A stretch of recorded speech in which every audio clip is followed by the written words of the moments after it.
tuned in to Radio Gold.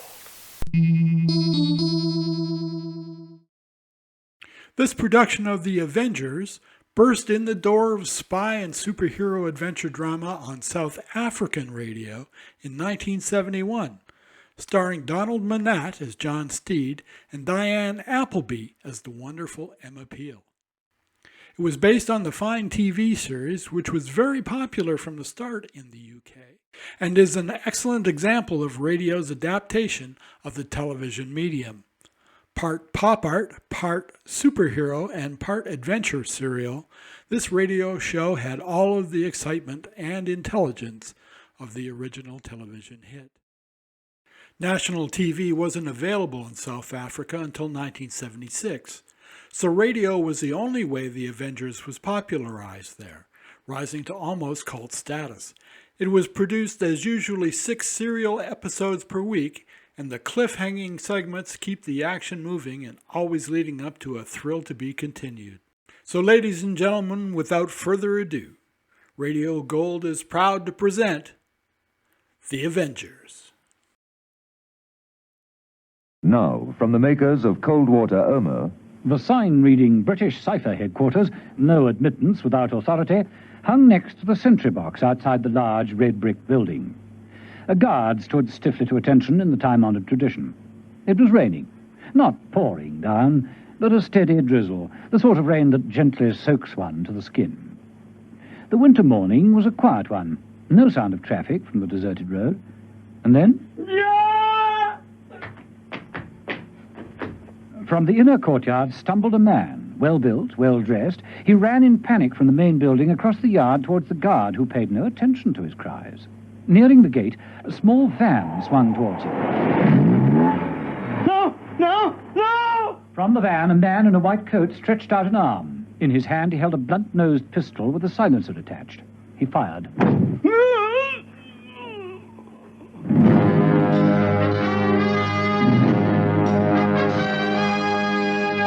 The Avengers.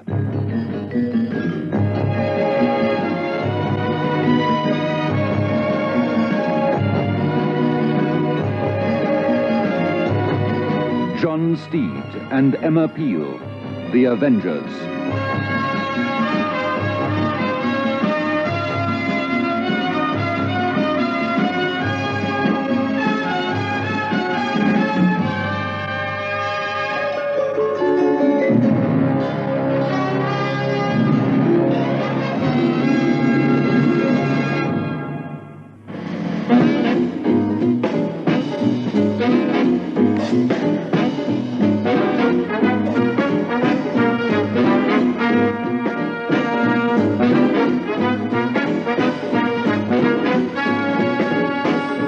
Episode 1 of this story, in which John Steed and Emma Peel find themselves assigned to a case which becomes known as the super-secret cipher Snatch.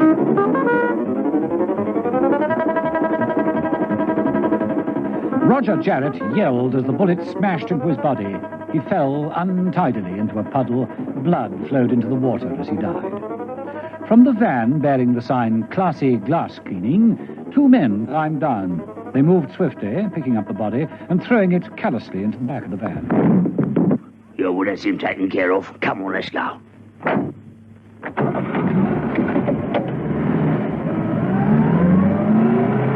And all the time, the guard on duty stood with his eyes straight in front of him, unseeing and unhearing, stiff to attention. The van pulled away, vanished down the empty street. Time passed. And along that same street came a large black limousine. It stopped at the entrance.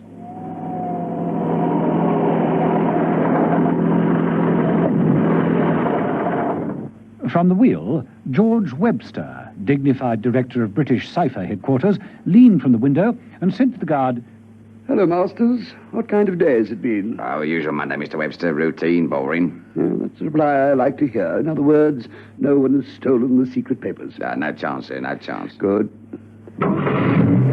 No chance. Nothing ever happens in this place. Routine and boring. That's all it is. Routine and boring.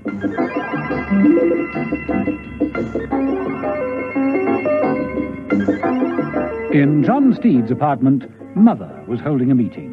Only 3 people were present: John Steed, Emma Peel, and Mother. Of course, I considered it all terribly carefully before I said yes. Of course, Mother. Then MI12 got in touch and asked for our cooperation. I was, of course, a little inclined to tell them to conduct their own business in their usual inefficient manner and allow us to go on solving everything that we were given. But, well, it goes without saying that just to be asked is a compliment. Quite.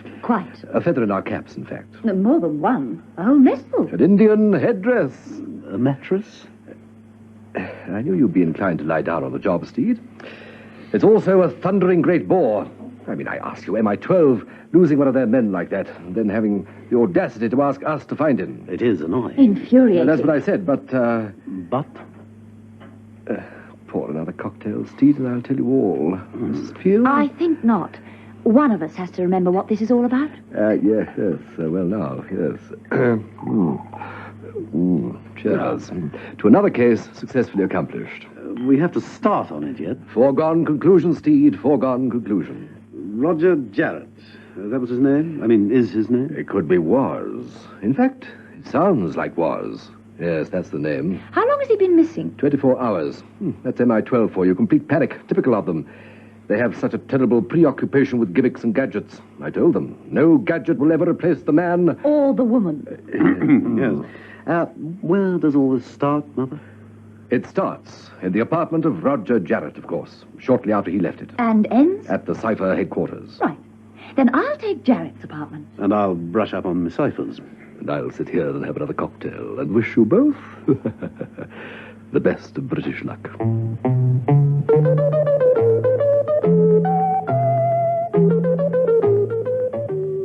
An hour later, John Steed drove his rolls into the yard of the British Cypher headquarters and parked it under the sign that read, "Strictly no parking."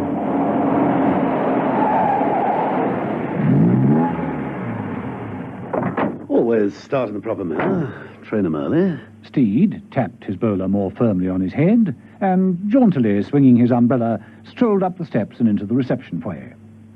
10 minutes later, he was shown into the very plush suite of the chairman, George Webster, who rose from behind the desk. Steed, isn't it? John Steed, good morning. That's right. Good morning. I suppose the ministry warned you to expect me. Yes, I had a phone call half an hour ago. I must confess that I didn't really understand what it was all about. No, it's just routine, really. We have to check up, you know. Oh, quite. Well, won't you sit down? Thank you. Tell me what it's all about. Jarrett. I beg your pardon. A man named Jarrett. Not our department, MI12, actually. He's a spot security check man. That means he's given the right to call on any department without notice and inspect their security. He called here yesterday. He did? Yes, early. I want to know what time he left. But I know nothing of this, nothing at all. Jarrett, you say? No, that's right. I have a photograph here. Here you are. I've never seen this man in my life. You sure? Quite sure. Just a moment, I'll ask Murray. He's security personnel. He must have been consulted if this man called here. Webster reached for the phone, barked out an order, and a few minutes later a young man entered from the inner office. You called me, sir? Steed, John Steed, called to do a routine check on a man from MI12. Name of Jarrett, called here yesterday. And this is his photograph. Oh, yes? I'll be quite frank with you. Jarrett has disappeared. We know he was here at the Cypher headquarters early yesterday morning. I can't recall it, Murray. As director of this HQ, I'm aware of everything that goes on. If I've been misinformed... I don't think you have, sir. I record all arrivals and departures. And you know nothing of Jarrett's visit? Not a thing. I most certainly didn't see this man in here yesterday, or any other day for that matter. Mm-hmm. Well, then perhaps he called later. Lunchtime, perhaps, when you weren't here. No, not yesterday. I didn't leave the building yesterday. The weather was so bad I didn't go out at lunchtime. Neither did I. I'm sorry, Mr. Steed, but I think you'll have to accept the fact that this man Jarrett wasn't here. If he's disappeared, then it must have been before he was due here. And that's all we can do to help you.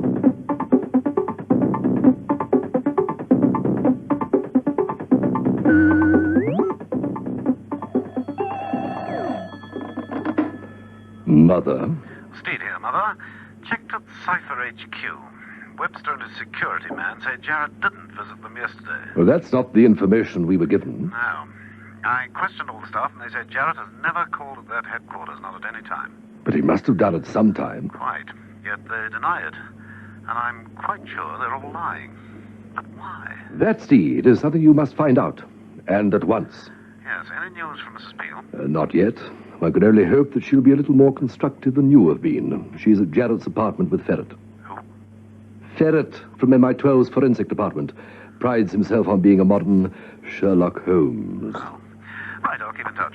Do that, Steve, do that. And now, where was I? Oh, yes, most important. Delicious.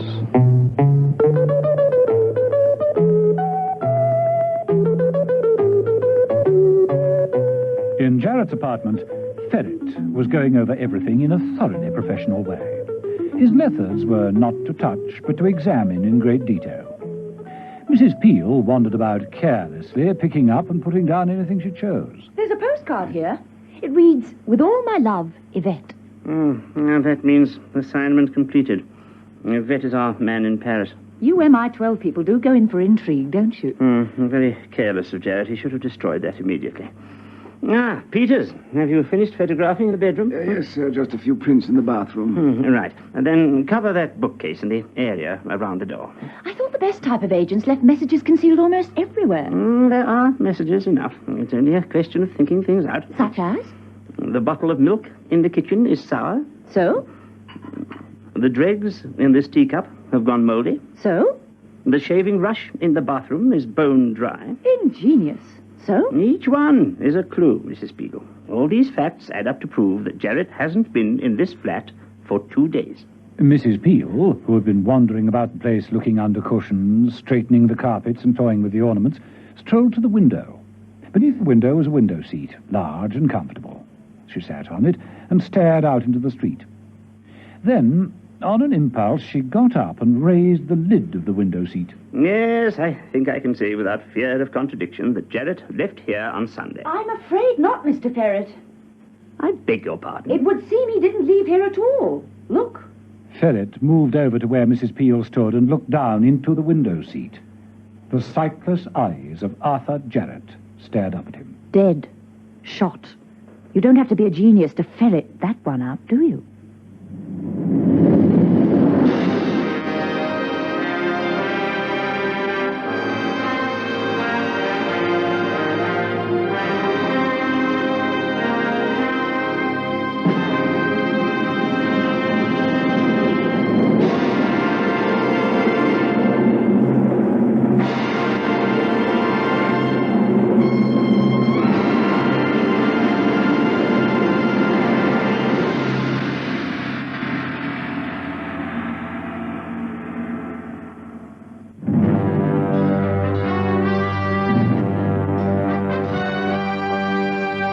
The Avengers.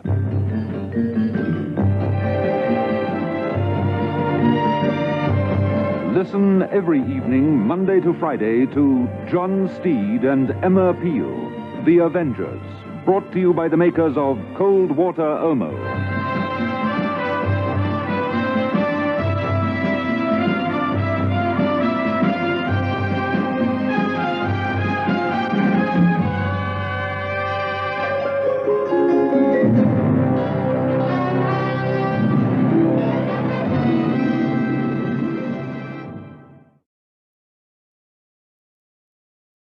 Let's take a short intermission. The Best of Dimension X from Radio Gold. Dimension X was the first sci-fi anthology series to utilize published stories from established science fiction authors, which gave the series an instant status of credibility to hardcore fans. Stay tuned. Episode 2 starts in just a few seconds.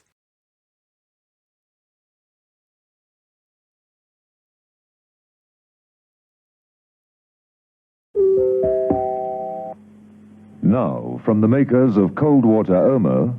Ferret, the forensic expert from MI12, was very thorough in his examination of Arthur Jarrett's apartment. He was intent on showing Mrs. Peel how professional he was. He and Peters, the cameraman, went about things systematically, hardly touching a thing. Mrs. Peel, on the other hand, sauntered casually about, picking things up and dropping them. Yes, there's no doubt about it. All the clues point to the fact that Arthur Jarrett left here on Sunday. Mrs. Peel, who'd been sitting on the window seat, suddenly got up and, on an impulse, lifted the lid of the seat. I'm afraid not, Mr. Ferret.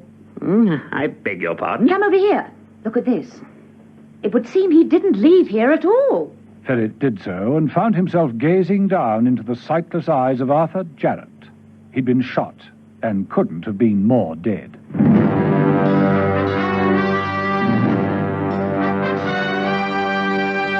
The Avengers.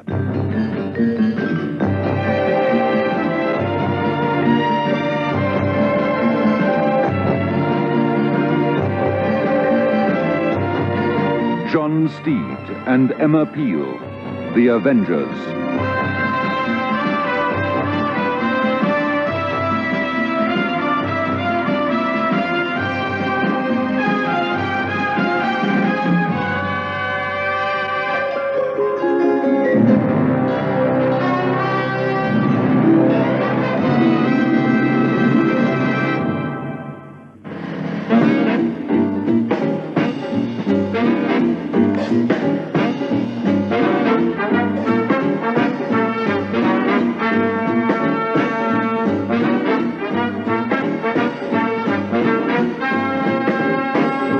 Episode 2 of this story, in which John Steed and Emma Peel ponder over the death of Arthur Jarrett and find there is even more murder planned in the super-secret Cypher Snatch. Mother had accepted the task of finding Arthur Jarrett, MI12's missing security man, with some satisfaction. It was always pleasing to be asked to help a superior department, and Steed and Mrs. Peel had been quickly assigned to the case. But Steed's interview with George Webster at Cypher headquarters had been far from satisfactory. With an instinct cultivated over the years, Steed sensed that something in the headquarters was very wrong. All the staff denied ever seeing Jarrett, and yet Steed had his doubts. He'd reported to Mother and continued to browse about the building, much to George Webster's annoyance. I fail to see that we can help you further, Mr. Steed. You've interviewed all my staff. They've all corroborated what our security man Murray told you. People do not wander in and out of this building. Your Mr. Jarrett was never here. So everyone says. The weather. I beg your pardon? Murray said he didn't go out to lunch yesterday because the weather was against it. Now, what did he mean by that? Obviously that it rained heavily yesterday, and so he had his lunch in his office. Most of the staff did the same. Rain, did it? Well, maybe not in town, but it did here. And now, Mr. Steed, I do appreciate your concern. I'd like to help you, but it's quite clear that none of us is able to, and so, when I am rather busy. Yes, of course. Steed got up and reached for his hat and umbrella. As he did so, he noticed a cigarette lighter half hidden beneath some files. He glanced at Webster's desk. The large ashtray was empty and spotlessly clean. Steed took a cigarette case from an inner pocket. Smoke? I don't, thank you. Look, Mr. Steed. Oh, it's all right. I'll not interrupt you further. Sorry if I appear to be worrying things a little, but, you know, an establishment like this, responsible for all top-secret codes, well, where security is concerned, we do tend to worry, you know. You've seen our precautions. The whole perimeter of the building is wired. Every filing cabinet is connected to an alarm system. I have a master alarm on my desk. A touch of this button. Like this? Steed reached over and jabbed the button Webster had indicated. As the sirens wailed out, the doors burst open. 3 security guards with revolvers burst into the room. What is that? What's wrong? What's the trouble? It's all right, gentlemen. Just testing. Nothing else. Just testing. Very impressive, Mr. Webster. Under cover of this confusion, Steed slipped the cigarette lighter into his pocket. He placed his bowler on his head, swung his umbrella, said, "Good day, gentlemen," and left.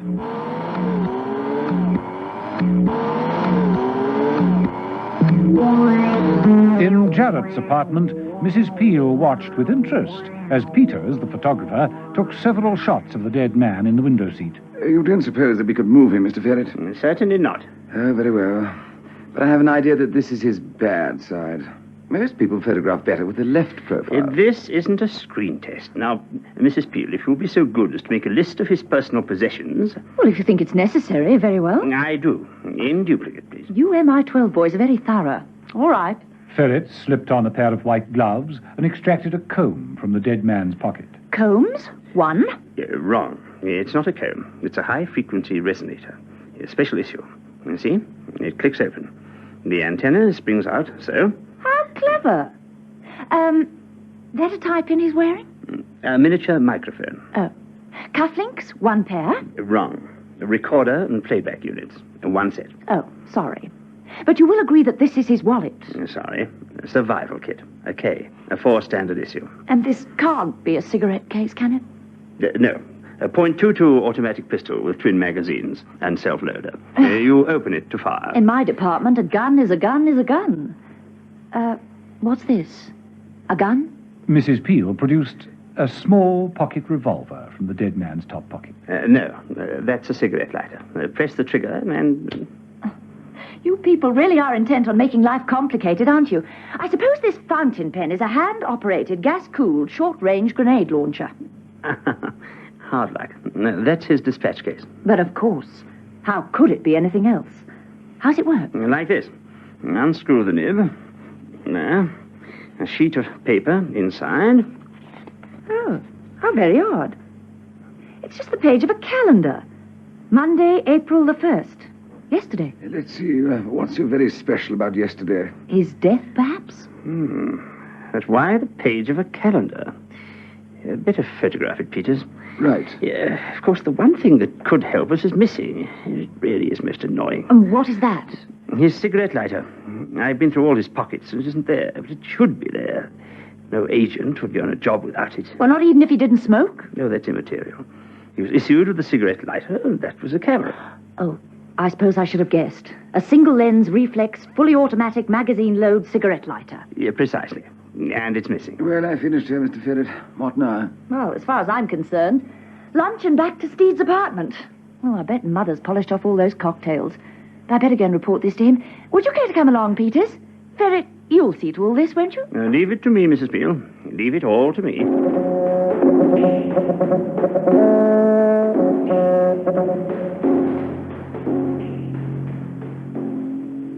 I think you'll find the gin a little bruised, Mrs. Peel. Sorry. Oh, not at all, Mother. It's delicious. Well up to your usual. Steed has inferior vermouth. I must speak to him about it. So, Jarrett is dead, and his camera cigarette lighter is missing. That's right. This wouldn't be what you were talking about, would it? John Steed entered the room, walked across to where Mother was sitting, and dropped a lighter into his lap. Oh, Steed. Splendid, yes. Yes, that's Jarrett's all right. From where? George Webster's office at Cypher HQ. It had a film in it, and I've had it developed. These are the enlarged prints. Interested, Mrs. Peel? Fascinated, Steed. 3 shots. This one of the Cypher office. It's just a general view of the outer office. Girls working, nothing unusual. Then there's an exterior of one of the buildings, and the third is... Of George Webster sitting at his desk. Then you were right. He did get into the building. The camera cannot lie, which is more than I can say for the director. Well, that's impossible. Webster can't lie. We went to school together. He swore on a stack of service manuals that he'd never set eyes on Arthur Jarrett. Oh, impossible. Webster has a 3-star clearance. He can't lie. Well, I'm delighted to hear it, Mother. But that's where I found the lighter. Someone else might have taken it there. Wait a minute. Where's the magnifying glass? Mrs. Peel picked up a magnifying glass and studied the shot of Webster's office. The calendar on Webster's desk. It's the same page as the one we found in Jarrett's dispatch case. In his pen. Oh, it's all very disturbing. Every code we use comes from Cypher HQ. If there's a leakage there, well... These photographs, there's no point to them. Why should Jarrett go to all the trouble of taking sneak pictures like these? Why, indeed. To prove that he was there, perhaps? But why bother? Unless he knew he wasn't going to get out. I think we should hand these over to Peters. Get him to blow them up even bigger on his projector. There just might be a hidden clue somewhere. Very well. Take them down to the ministry, Mrs. Peel. I'll remain here with Steve for a little while longer. We have work to do. I must teach Steed how to make a really good cocktail.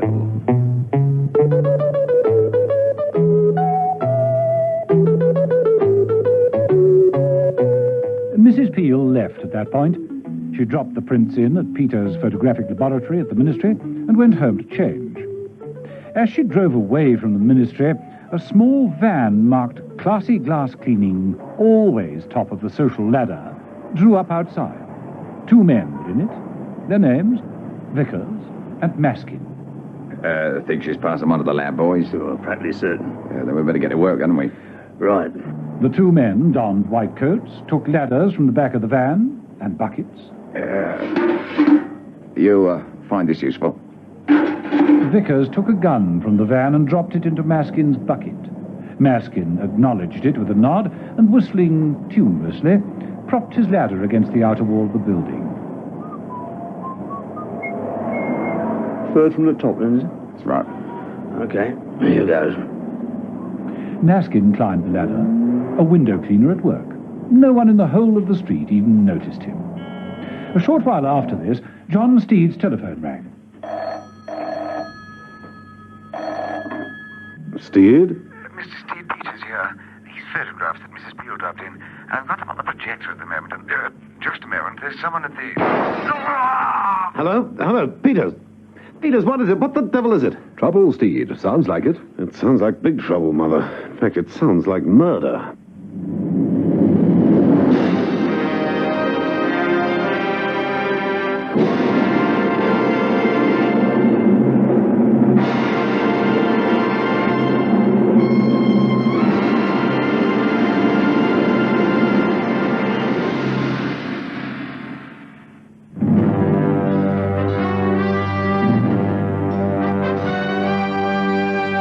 The Avengers.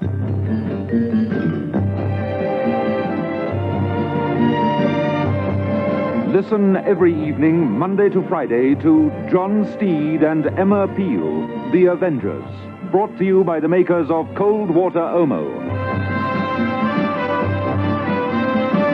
The Avengers, Donald Monat as John Steed and Diane Appleby as Emma Peel, is adapted and directed by Dennis Falbig and produced by David Gooden.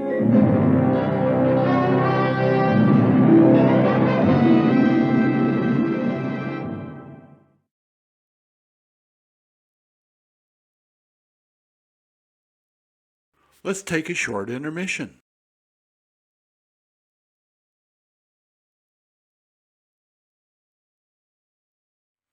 Nero Wolfe made his larger-than-life radio show debut on July 5, 1943.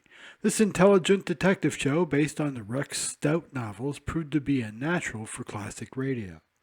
Throughout the show's run, Santos Ortega, Louis Van Rooten, Francis X. Bushman, and Sidney Greenstreet all filled the voluminous chair of Nero Wolfe. As well, a large assortment of actors played the part of every blonde's hero, Archie Goodwin. The Adventures of Nero Wolfe show remained popular on the airwaves in different versions for 8 years, from 1943 to 1951.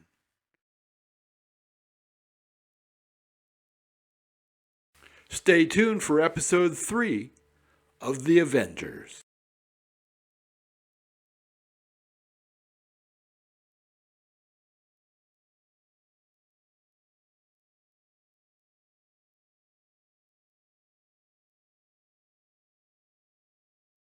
Now, from the makers of Cold Water Omo...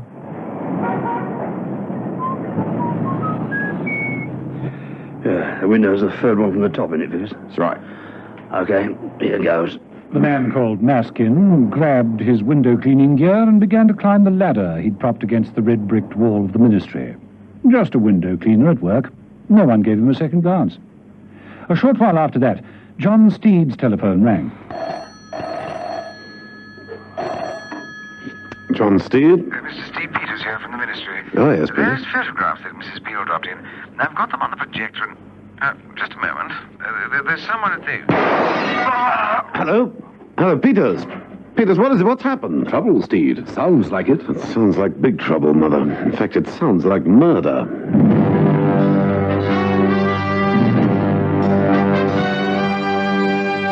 The Avengers.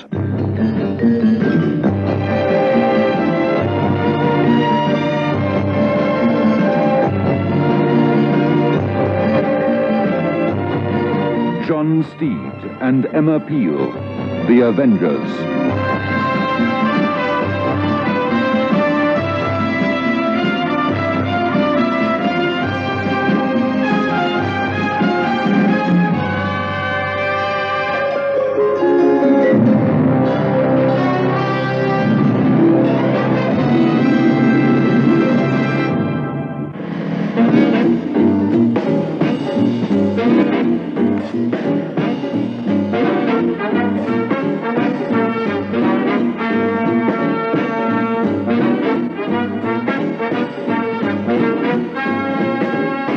Episode 3 of this story, in which John Steed and Emma Peel look into the window cleaning business in the odd case of the super-secret cipher Snatch.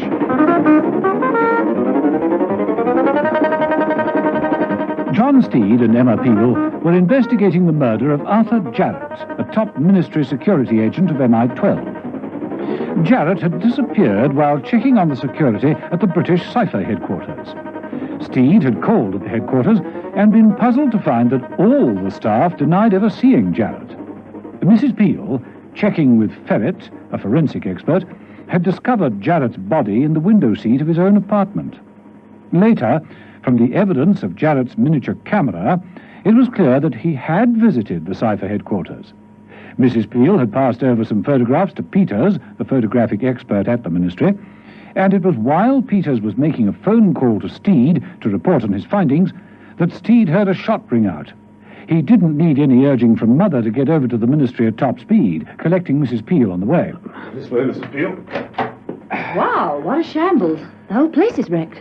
Yeah, someone made sure of this, all right. They made sure of Peters, too. Up there on the floor. He's dead, all right. Shot through the window. Yes, looks like it. Glass over everywhere. The projector he was using has been smashed to pieces. Yes. Hey, look at this. A tray containing charred ashes. Ashes of the photographs I gave him. So they were important. Must have been. Got in by the window, having shot Peters just as he was making his report to me. He got him by climbing this ladder. It's still here. Foresight. It's not every assassin who carries his own ladder. In broad daylight, too. They seem to get away with quite a few things in broad daylight. Especially murder. Sheer audacity. Right. Pity Peters didn't have time to tell us what he'd found. Well, at least we're on the right track. And we've still got the negatives. Then we can make more prints. Precisely. Would you care to join me in my dark room, Mrs. Peel? You think it's safe? Oh, I shouldn't think so. You've seen my etchings before, anyway. Why not my bromide papers? Well, as long as they aren't too overexposed. Shall we go? Mrs. Peel climbed nimbly through the window and, gripping the ladder with the inside of her feet, slid swiftly down to the pavement. No end to that woman's talents.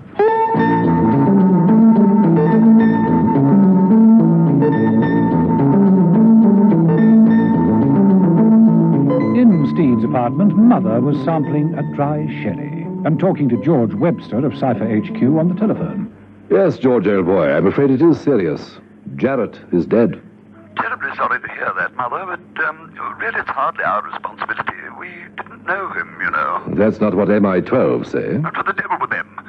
They're always wishing things onto others. Darn place is a law unto itself. They lose a man or two and think it's got to be someone else's fault and not their own carelessness.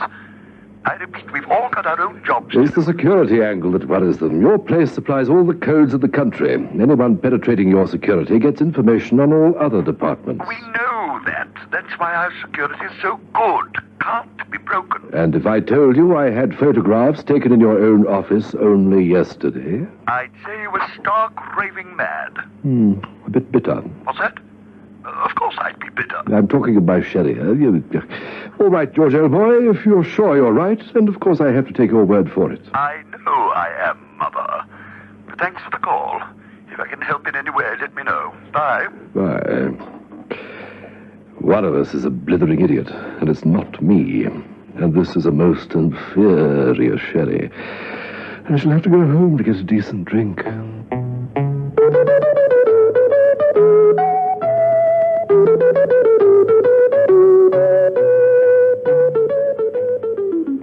These prints seem a Steed.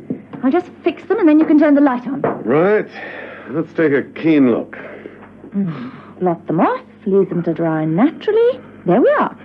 Magnifying glass. Nary a clue in sight. There has to be one somewhere. Steed, this one, the exterior of the courtyard, right outside the Cypher headquarters. Look, there in the corner, a van with ladders on the roof. Ladders, Steed. Clever girl. Yes, I think I can just make out the lettering on the side of the van. Classy glass cleaners. Window cleaners. Again? Ladders? In broad daylight? You expecting a visitor? Oh, not that I know of. Mother will see to it. But Mother, in his wheelchair, merely raised his voice and said, Come in. Ah, the formidable ferret from forensics. Come in and close the door. I'm allergic to drafts and rodents. Hello, Mother. Steed and Mrs. Peel here. In there. Mother indicated the kitchen with a gesture of his glass. Cooking up something, or rather, something is developing in there. What? I hate to think. You're on duty, of course, ferret? Yes. Yes, I suppose I am. Too bad. I know how strict your department is about drinking. Well, actually, I No, I don't think you should either. Oh, hello there, Ferret. What's new? Ferret is on duty and not drinking. That's new. I presume, Ferret, that your department is now in a state of complete panic. Yeah, pretty nearly. First Jarrett and now Peters. Quite status quo, complete panic. What are you planning to do about it? Turn to us once again? Well, the fact is, we thought we should put someone else into Cypher headquarters. Put someone else in? Dicey. They seem to have been all prepared to deal with Jarrett. Webster denies it, of course. I think his mind is going. Getting too old. Pity used to play quite a good rubber of bridge in his day. Introduce who into Cypher headquarters, Ferret? This time it would have to be clandestine. Of course, someone from outside our department who's completely trustworthy. Ah, then it would have to be someone outside, of course. Yes, someone who could move in smoothly without creating undue attention. Yeah, of course, the position will qualify for the 5 shillings a day danger allowance. Who could refuse that? Who exactly do they have in mind? You, Mrs. Peel, to start tomorrow. Me? But I... That is, of course, if Mother allows it. Oh, but of course. Mustn't forget that extra 5 shillings a day, eh, Steed? Well, it's hard to refuse. Yes. Only one condition, Mrs. Peel. And that is? You use your extra income to buy Steed some decent sherry. Well, I'm all for that. I have none left, I notice. And just what will you be doing, Steed, while I'm at Cypher HQ? Me? Oh, well, if it's a fine day tomorrow, I think I may have my windows cleaned. That's an idea, isn't it?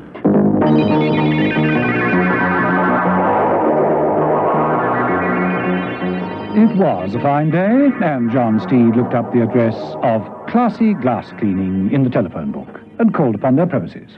Good morning, sir. Good morning. Lather is the name. Charles Lather. John Steed, I'm looking for a window cleaner. Oh, well, then look no further. At Classy Glass, the world is our window. Just observe our thoroughness, sir. Look at our trainees. Lather motioned to 3 young men who were practicing on ladders, cleaning away like fury at huge panes of glass. Anti-clockwise, James. Now, anti-clockwise. Always anti-clockwise.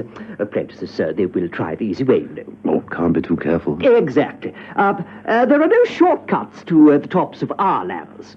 Here we really care about windows. I'm delighted to hear it. Oh, beautiful, Wilson, beautiful. Lovely touch with the lever. Just a shade more wrist action. There's a good lad. We only use the finest camel skins, you know, Mr. Steed. Camel skins? They hold twice as much water. Oh, of course, yes. Now, we offer 3 services. Wash and dry, cream shampoo with a hot air finish, and our deluxe spirit treatment with a full leather glazing and crystal clear finish. Nothing but the best. Splendid. I book for you for our deluxe. And now, approximately... Howard! I have told you before, Howard, the bucket in your left hand, held loosely but firmly at right angles to your hip. The hip, boy. Now, all together, that's better. There you go. I'm so sorry, Mr. Steed. Approximately how many windows will you require treatment? Approximately 1. 1? The family seat. I had the rest of them boarded up. Boarded up? Oh, I'm sorry, Mr. Steed. We have a duty to our employees. The sight of all those boarded windows, well, we've had men crack under less. Oh, it is a pity. I'm only just round the corner from one of your regular clients, the Cypher headquarters and Ministry of Defence. Cypher headquarters? Oh, right, I don't recall. Ah, yes, I remember now. Of course, double glazed with moulded frames. Ghastly. But we haven't touched it for months. We used to have the contract, but we gave it up. Uneconomical. Besides, all that grave, that's quite soul-destroying. Oh, I see. But if you ever decide to reopen your windows... Well, you'll be the first to know. Thank you. Good morning. Good morning, Mr. Steed. Now, boys, left hands from the hip, please. From the hip. Steed left and got into his car. As he pulled away, a small van came from the back of the building and followed him. Watch that driving mirror, Steed. Watch it.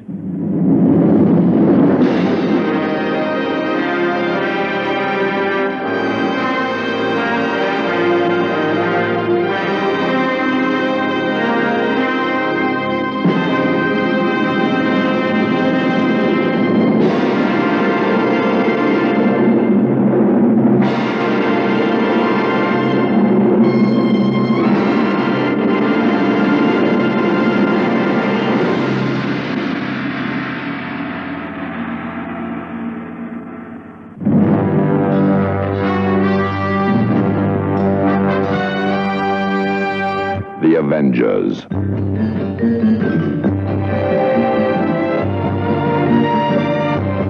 Listen every evening, Monday to Friday, to John Steed and Emma Peel, The Avengers, brought to you by the makers of Cold Water Omo.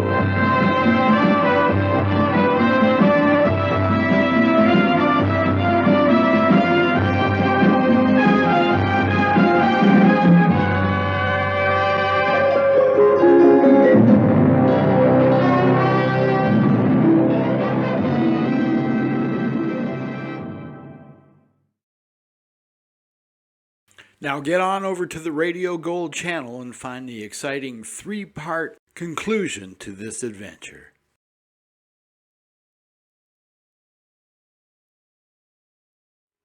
Radio Gold is a 3/9 fine radio production.